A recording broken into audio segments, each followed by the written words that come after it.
Team Cup May Edition. I'm Quarter, and with me is the illustrious GaijinBuu.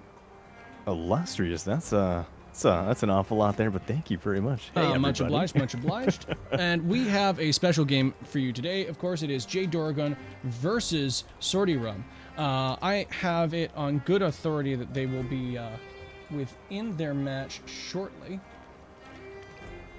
So it should be a fun thing for us to see there. J-Doragon, obviously a very acclaimed and famous person in terms of just his off-brand teams. He does a lot with, like, Noxolotl, for instance.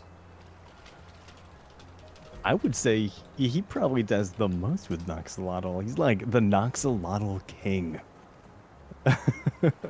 Probably, I would say that he revolutionized the Noxolotl meta. Be accurate? I feel like I don't think anybody else has played Noxolotl as much as J-Doragon. He's definitely stuck with it all the way through some dark times. I think that it's a lot easier for people to play Noxolotl right now because of the sudden shift in how water has become very important. Obviously, the OCR and the Fire Quash and whatnot, like that aggressive core is very easily stymied by like a well-placed Calibus and Noxolotl. So suddenly, like, Acid Reflux gains massive value because you're hitting a lot of really good targets with it. And that trance is easier to get into because you get tons of burst damage off of like double Fire Quash. Okay. Yeah, and have we seen a bit less wind? I haven't been watching as many matches as I probably should have, but have we seen less wind because of all of the electrics that have come in, or do we feel, or are most of them still okay?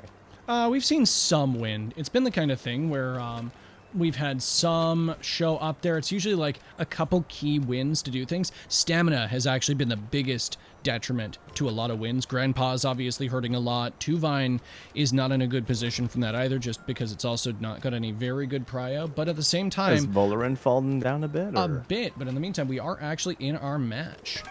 So we're going to go ahead and jump over quickly. And so, checking this out, obviously... we will see, we have, is this J-Doragon? I'm sorry, am I, making sure I'm on the right thing here? I believe it is. This must be like an alt. I believe Draken is an alt account. Okay, cool. This is actually the first time I've seen him play on this one. Sorry about the astonishment there, guys. But we do see some very lightning bans come out. Right out of the gate, Mix and Nagai's are taken off of the field, and in comes Amphitheater as the first pick on J-Doragon's side. Okay, so this is by far one of the most standard teams I've seen JD play. It is, however, aggro as balls. Like, we see our Fire Quash there, we see our Mimit there, we see our OCR there. Amphitheater is at the same time, like, stabby boy, and also a support, technically. It can give a lot of value to any of your special attackers, and it can lock down the board if it's got handcuffs. In the meantime, if we check Setsuna Fiseye, otherwise known as J-Doragon, fantastic gentleman, incidentally, we do see that it's a pretty mid-range oriented team. We see our Kinu Yowler there, we see our Nagai's Ragnet there, which allows, of course, the Ragnet Mashuk opener, which has been pretty solid into a lot of aggro lately. Obviously, we still have to be very aware of the fact that this Tulkin could carve things to pieces, but the Ragnet helps give the Mashuk space in this turn one. Yeah, I feel like the Ragnet's probably a bit of a threat that J-Doragon will definitely have to think about whether or not swapping turn one is a good call or letting it take an Electro Punch, because it's not going to take too much damage, Ragnet anyway, from either of those two there. You're definitely right there. It's one of the reasons why we wind up seeing an immediate swap-in picked by JD. This is something we tend to see players go for, is like we see the Valish get picked there. That is an immediate pivot into at least the Electro Punch. The problem is you can't really defend against the melee and the electric very effectively with a lot of teams, and that's why it's such a powerful combo. With that, we have seen the rest of our draft go by very quickly there. We saw Kinu ban on one side, and Yowler is coming in Kinu-less. Yes, indeed. It's still probably gonna... Usually the challenge with those is that we still see a lot of concern arise just from the fact that there's still a lot that Yaller can do if you do not focus it down. With that, though, we do see that, as we did say, we do have a couple potential swap-ins from JD. It's also entirely the good news possible. Here is the burn's going to reduce damage from both of those. So even if Valash comes in, it's going to take quite a bit less damage than it normally would if they double target that slot. This is definitely true, and it's one of the things that you can do to try to bulwark that. We do actually And see in exactly comes this. Valash. The Amphitheater doing some neutral damage with the Plague into Regnet here, trapping it in, knowing that Valash was coming. We've got a P-Jab there, and the Electro Punch brings Valash pretty far down here, though. But we see, incidentally, how the burn from Heater there really kept this Valish alive as we got into that. That P-Jab would have likely done more, and even then we can still see how a high attack Regnet absolutely chunks into even resisted Tems.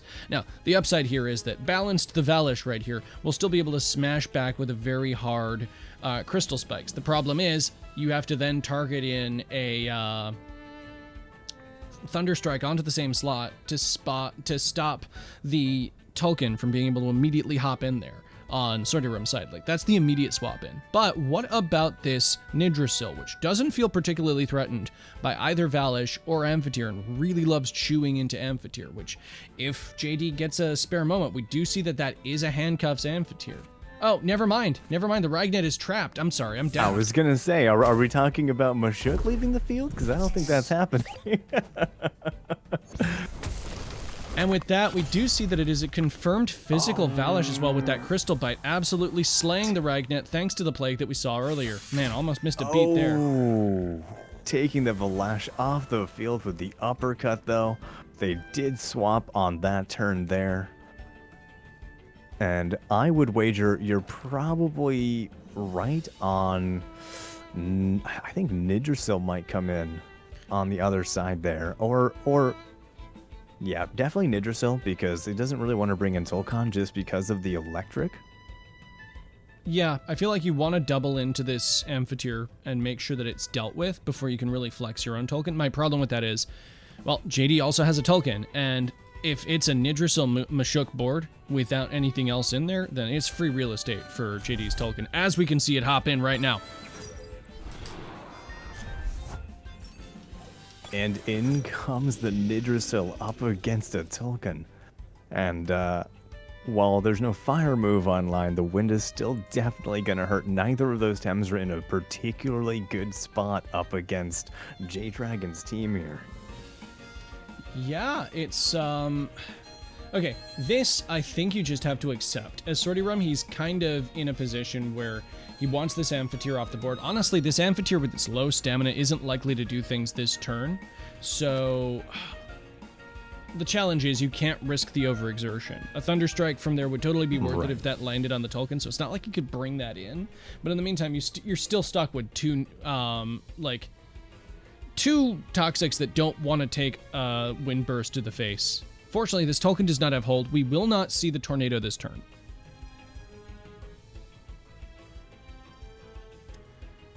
Now, my next question, I would wager maybe Yowler sees some swap here, but I instead of Mashuk, but okay, that doesn't make that makes a reasonable amount of sense because Mashuk is generally the more frail of these two, and you want to conserve that for when you can really push with it. My only challenge with that is this is still kind of a not bad board for him to push with it. However, we do see that the evade is there and the double screen is there. If Sortirum has an opportunity to reposition, it's probably now when he can take that not resisted but like easily chunkable hit on his fattest Tem. I think you've got a reasonable shout there. And seeing that the stamina is low on the Amphitheater here, it's likely it's probably not going to attack this turn, just not to overexert.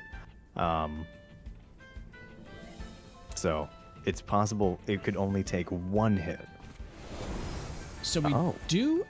Oh, okay, so we see the Nidrasil swap instead for the Tulkun on that side, applying Heater to both of these Tems, actually removing the evade. Oh my gosh. Oh, that Mashuk almost got deleted from the wind burst here, throwing on a wastewater onto the Tulkon, bringing it down to 52.9%. Okay, that's curious to me because basically, like, I would have been more fond of the play by Swordy Rum there if that was a confirm into the Amphitheater. Obviously, the Tulkon's still a big threat, but at this point, it's still just going to blap anything on that side. Right. And the Amphitheater, as you noticed there, didn't wind up really doing anything of note that turn. I think he's looking to take out the Tulkon here because it's a bigger threat to the Nidrasil, because once he can get that Tulkon off the field, Nidrasil kind of has the field here. I know Moflank and Mimic can actually do some work, so I mean, it's not like it can run away with the game here by any means, but I think probably should have swapped out Mashuk more than anything. Taking the damage on Mashuk when it wasn't just a straight charge into Amphitheater, I felt was a bit curious there. Like, if you were going to keep that in, that makes sense. In the meantime, like, yes, obviously, it's good getting the damage on Tulkon, but is it worth your tireless... I'm assuming this is a tireless Mashuk, like, losing all of its marbles. You're down to 10% there. Right. At this point, you might as well keep it in and, like, let that eat the tornado rather than anything else eating that tornado, at which point you're probably just swapping out your Tulkon again, and then you just let yourself get hold on that. Now, the other thing I'm trying to bear in mind here is the fact that this is a perfect turn for JD to swap in his Mimit and steal that very Mashuk. Because he's still threatening the T-Strike this turn. I don't think that Swordy Rum can just, like, casually leave his Tulkon in. Right. And in the meantime, like, with that threat still there, it's very easy for JD to just reposition and steal what's in the right slot of Swordy Rum. Because that Mashuk could be very valuable. Being able to knock down the defense here, especially when he's got that Moflank in the back. Oh, yeah. I mean, it's also, once that tireless Mashuk gets rolling, it just gets rolling. Instead, we actually see Oh, boy. He kept it on the board, and the Thunderstrike comes out and does some heavy damage to the Tulkon, bring it down to 22% with a Wind Burst, taking out the Mashuk. Oh? So we do see the tornado go into the Tulkon spot anyways. This looks like that was an assumption of a reposition on Swordy Rum's side. That's kind of what I'm expecting there. The question is, what was he expecting to come in? It would have had to be the move flank on that spot, because that's about the only thing he comfortably hits into that. If it was a Mimit, it would be turning into an Amphitheater. Right. So I'm a little curious about that, but now of course we do. Oh no, never mind. I know what this is. This is just doing more damage to the Tulkon, as you said, to make sure that the Nidrasil's safe. Trying to remove it. Yep. Okay. Yep. Now Mimic comes in to take on that Yowler. Likely, I would guess this is probably a Doppelganger Brute Mimic. Yeah, we can assume that. A lot of them tend to be. Meantime, we see a double set of fire tornadoes come down here.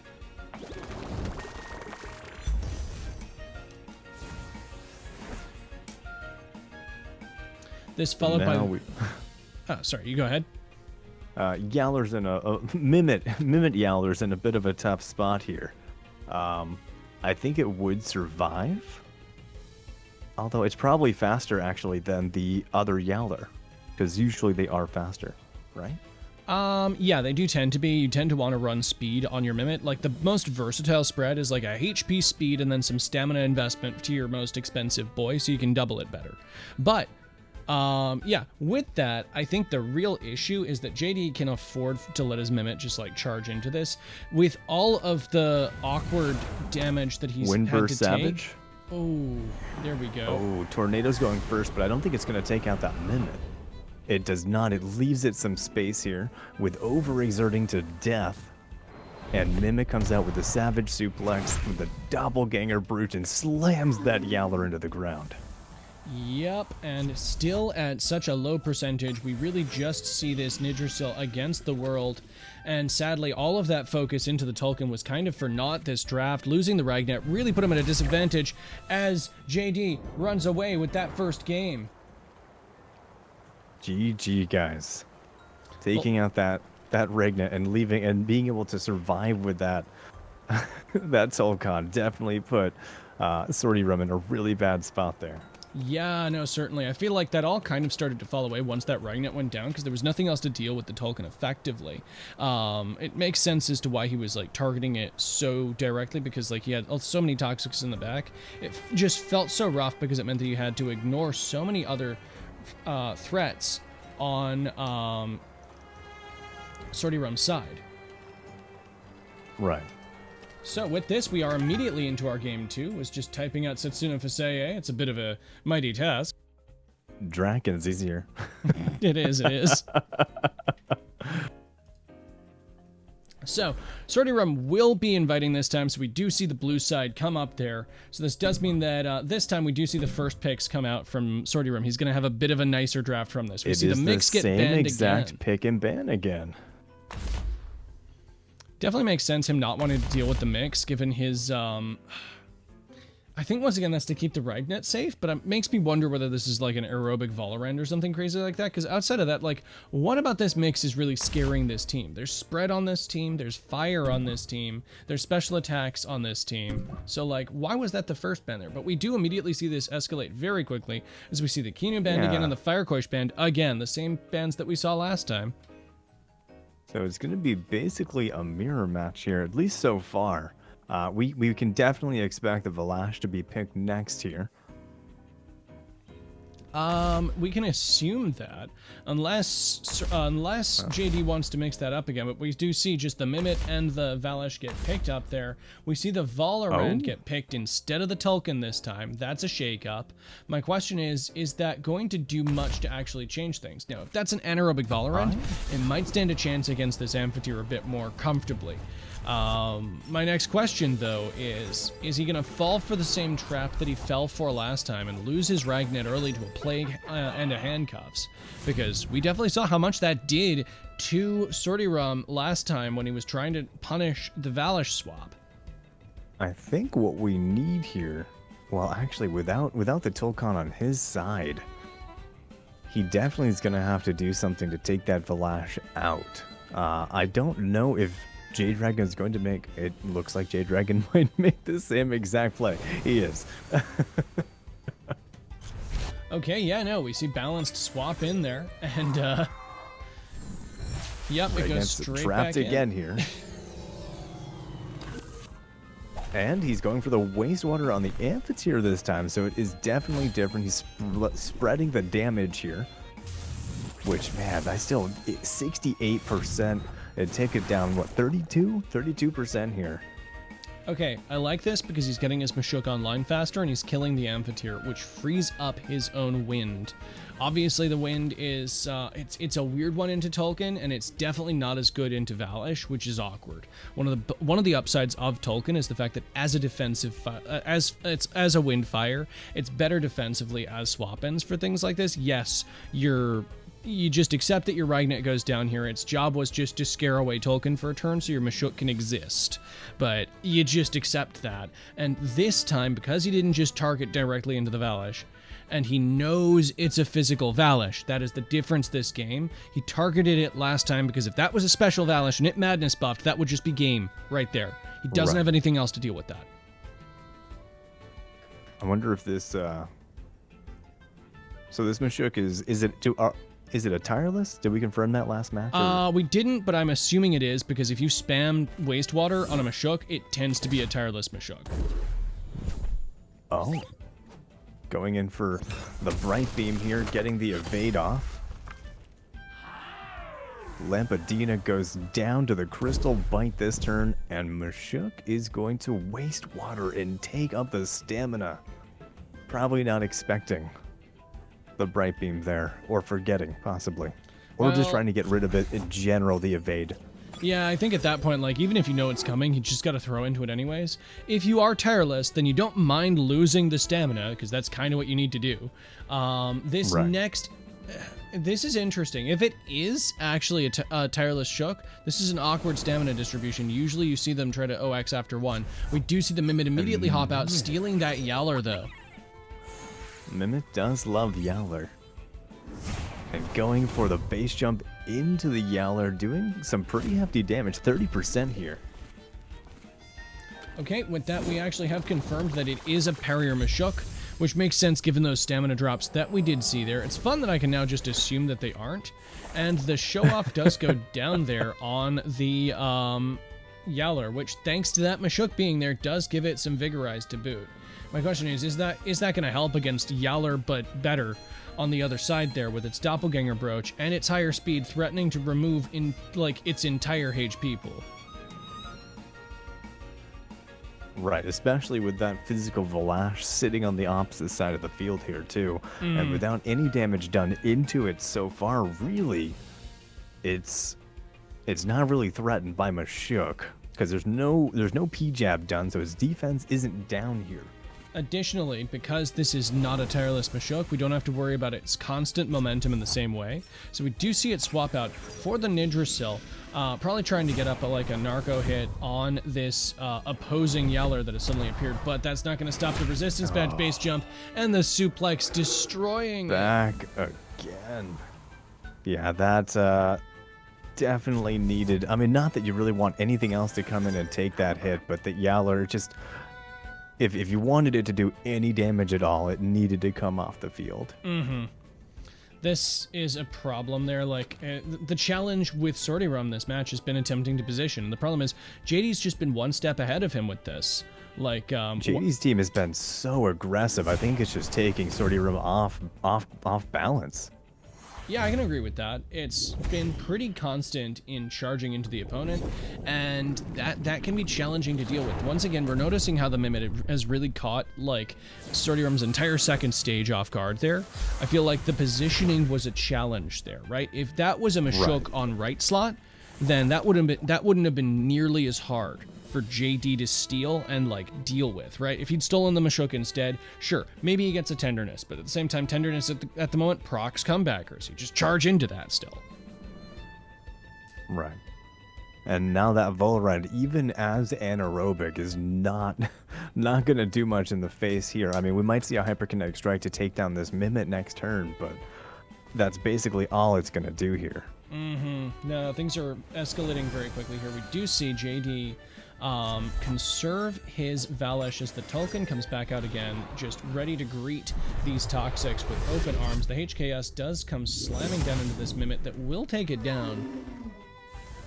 Spore's not going to do too much into this here, but that 3 poison is still going to hurt. You're very right, it will. This is the point where I get sassy with poison these days against aggro teams especially, because while they're great, poison's like Doom. It only matters if you can kill them before they kill you. Right. And JD once again finds himself at Tem advantage here with 4 Tems against 3 and looking like he's going to take another KO this turn. This Nindrasil doesn't want to be here. This Volorent's at 27% and it's only got 1 arrow buff off. And those don't matter against Valash, which is licking its chops. And you can't exactly swap in Mashuk here either, because if is Tornado's online now, right? Because it's swapped in, so it has the hole. I think you totally can. You can swap Mashuk here. There's always the chance that he throws the Tornado there, but I'm assuming that he just goes for the base jump on that spot because he can Tornado the Nindrasil this turn. Oh, goes for the wind burst, expecting the swap. The Mashuk goes down without doing hardly any work. I mean, it took out the Amphitheater, but outside of that. Yeah, no, the Mashuk definitely took down the Amp, but as you said there, good read from JD. Correctly assessing that the double in on the Mashuk spot was going to be more important there, and taking down that key resist for physical damage. You'll notice he's just shaving off parts of Sortirum's team one by one. Yeah, one thing that I used to always get yelled at when I was playing competitive, I've been taking a bit of a break, is Graceful Klutz would always yell at me and remind me to double up, because I would always spread damage, and it lost me so many matches. And, there are some situations where it comes in handy, but right here, the damage has been spread, the Volorent is off the field, Nagini took a huge hit there, and it is all over because even actually, well, yeah, we've got Moflank in the back here, so it doesn't really matter. There's an HP entire Valash, full HP overexerted move or flank, not. and there's 2 base jumps careening into this Nidrisil. This match is done. Dragon is J-Dragon's evil aggro twin. Yeah. Well, after that, I can thoroughly understand why. That was a devastating game. Once again, we see how, like, heavy aggression into that, despite the fact that Sortirum had a very intimidating team there, he just wasn't able to position himself effectively there. My concern was perhaps the fact that he really wanted to lean into his Mashuk there, but my question was that necessarily the best answer to what JD had there? It was a very safe draft against, like, your Firequosh, but, like, the challenge is, I'm not really sure what he was doing with the Volrend, to be honest. Just because knowing that was a physical Valash, anaerobic is going to be useless. The anaerobic Volrend felt like that was more to eat some of the attacks from the Tulkin and potentially weather into the Amphitheater more if he had to wind up resorting to that because some of his tools got lost so early last game. But my big concern there was the fact that I don't know whether he needed to first ban the Mix. Like, I know Mix is a terrifying threat, and if you get it into Puppet Master when you don't expect to, that can be devastating. But if he had first banned the Firequosh, then he wouldn't have had to worry about making a safe Firequosh opener, and that could have potentially left him a lot more wiggle room to create a draft that was favorable to the other terrifying matchups in JD's team. Yeah. Still, though, I definitely don't think there was a good reason to ban the Mix because, I mean, he had a lot of answers to it. Still, these things are as they are. If somebody winds up playing Mix, as people are saying currently, then obviously it would still be in a pretty great situation to get raid bossed up by things like that Amphitheater. And it also means that the Yowler that Sortirum really wanted to flex that match just would be that much harder to play. But this is the challenge of draft and picking through it. With that in mind, though, we are going to have to let you all go for now. Sorry about the quick shot right here. a nice quick 27-minute stream, but those were some great matchups for sure, though. I mean, Sortirum put up a decent fight there, but J-Dragon was just so aggressive. Oh, certainly. I'd like to once again thank everybody for showing up here. If you are watching this on YouTube, be sure to check down below in the links. We should have a quick link there to show you our standings for these matches. Obviously, JD will be gaining 3 points from his 2-0 victory here against Sortirum. As you can see in our little screen right there, we will be, the next match is going to be a Group D match at 1300 UTC versus Srizen, the most aggressive player in Group D, and Tsubaki-Chen, who almost needs no introduction, but is definitely a bulwark, definitely a raid boss factory in the way that he plays. The mindset that Tsubaki has, I mean, just like, I'm pretty sure he dreams in competitive play. I'm pretty sure his dreams aren't just theory crafting. This man eats, sleeps, and breathes competitive, and I am glad I'm not good enough to be ever matched up against Tsubaki. No, he's definitely a fright. I think the thing that I enjoy the most about his games is that he's like a chess master. He will just sit back, make sure that he sets up everything else in his game, and just make sure that he always has more resources than his opponent. His opponent's always overplaying to try to do something, always trying to catch them off guard, right? And it's those plays that wind up putting him in such a strong place inside that. Ah, man. With that, though, I'd like to thank everybody there. I've been Quarter, and this has been GaijinBuu. Thank you so much for joining me, by the way. This was fun. Yeah, it's definitely been fun. Thank you guys for having me. I know I'm not like the most experienced, but I'm trying, and it's definitely been a lot of fun, and hopefully I can continue to help out and get better at this. And yeah, it's always fun hanging out with you, Quarter, and all of you in chat as well. Absolutely. With that, have a lovely day, folks. All the best.